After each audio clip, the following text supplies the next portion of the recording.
L'informatique, qu'est-ce que c'est actuellement? Eh bien, tout d'abord, nous devons disposer d'un ordinateur. Un ordinateur de bureau ou bien un ordinateur portable comme celui-ci, ou bien une tablette comme l'iPad qui a eu beaucoup de succès, ou bien un smartphone qui remplace le téléphone d'hier. Bref, il nous faut avoir un dispositif électronique, aussi appelé device en anglais. Nous avons donc un ordinateur.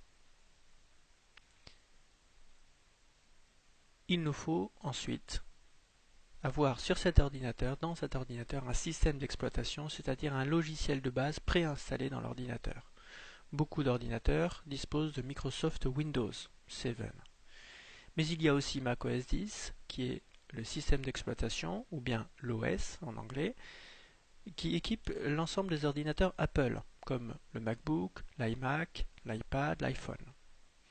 Il y a une alternative à ces deux systèmes d'exploitation propriétaires, qui est Ubuntu, un système d'exploitation basé sur Linux et qui est librement installable sur la plupart des ordinateurs. Donc gratuitement on peut l'installer sur beaucoup d'ordinateurs.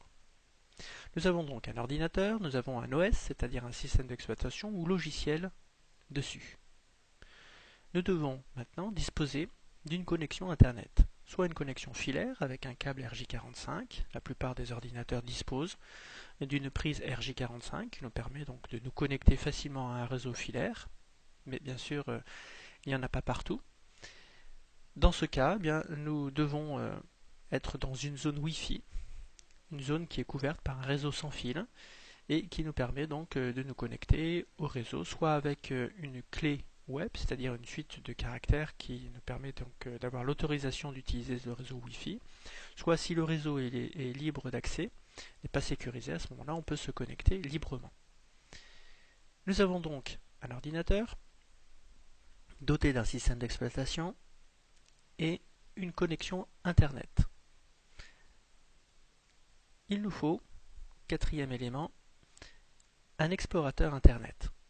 Celui qui équipe la plupart des ordinateurs dotés de Microsoft Windows et Internet Explorer, livré par Microsoft, qui n'est pas l'explorateur conseillé parce qu'il comporte pas mal d'erreurs de transcription.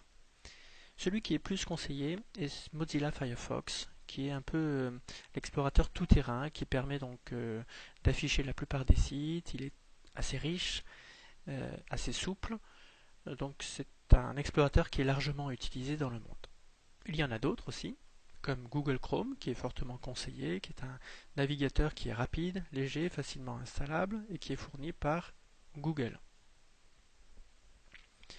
Ensuite, les différents ordinateurs Apple, comme l'iPhone, comme l'iPad, disposent de Safari, qui est le navigateur d'Apple, qui est proche dans le rendu de Google Chrome et qui fonctionne également très bien.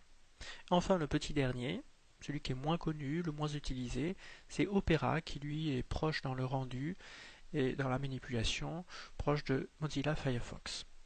Il y a donc, en gros, 5 explorateurs Internet qui existent.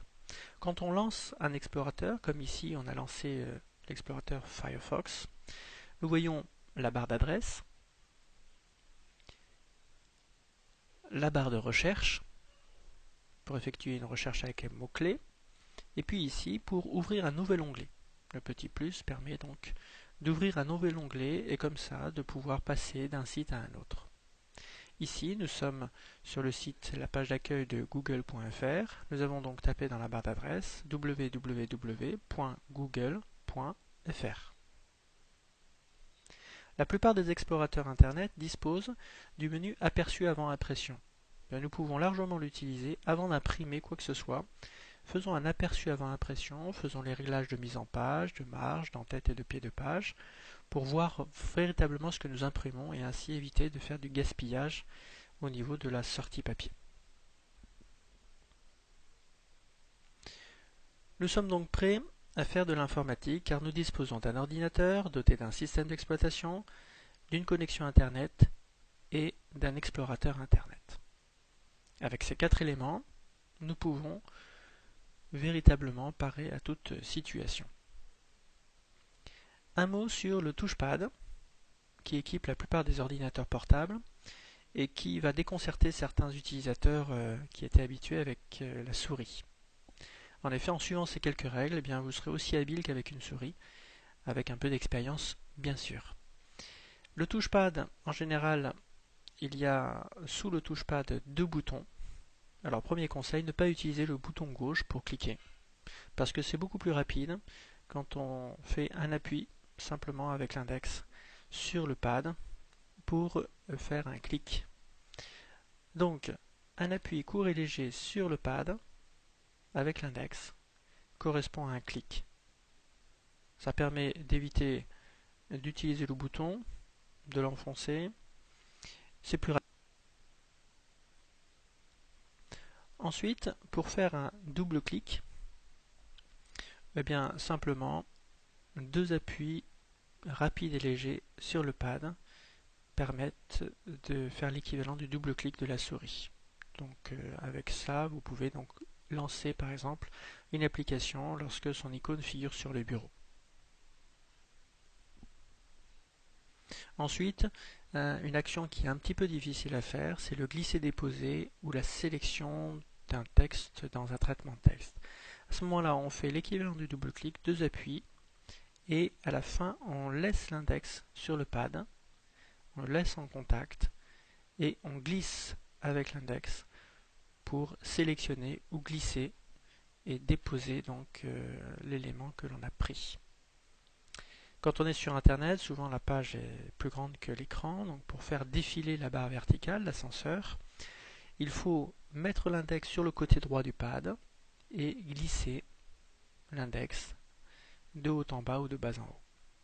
L'équivalent du clic droit, là on ne peut pas s'affranchir de l'utilisation des boutons en bas. Donc le clic droit, l'équivalent c'est un clic, un appui sur le bouton droit en dessous du touchpad. L'ensemble des touchpads fonctionne de la sorte. Faisons un exercice d'application après avoir vu ces différents points. Et prenons tout d'abord une feuille et un stylo. Si vous n'avez pas eu le temps de suivre pas à pas les indications qui apparaissent ici à l'écran, ne vous inquiétez pas, elles seront laissées à la fin à l'écran et vous pourrez avoir tout le temps pour exécuter ce qu'on vous demande. Alors la première chose qui vous est demandé de faire, c'est de noter le type de votre appareil. Est-ce que vous êtes sur un ordinateur du bureau, un ordinateur portable, une tablette, un smartphone? Ensuite, vous notez la marque de l'appareil. Essayez de voir quelle est la marque de l'ordinateur que vous utilisez. Ensuite,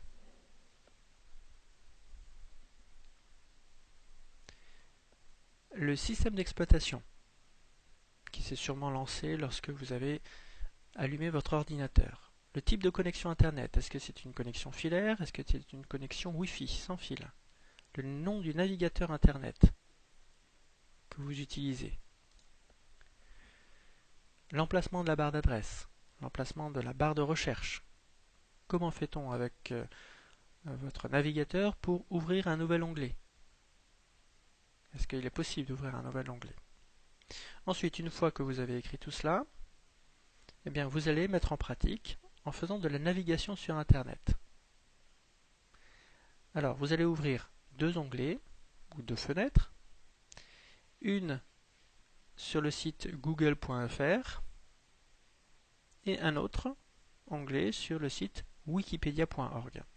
Une fois que vous avez donc ces 2 sites qui sont ouverts, eh bien, vous pourrez naviguer en essayant d'utiliser les différentes fonctionnalités que nous avons vues sur le touchpad.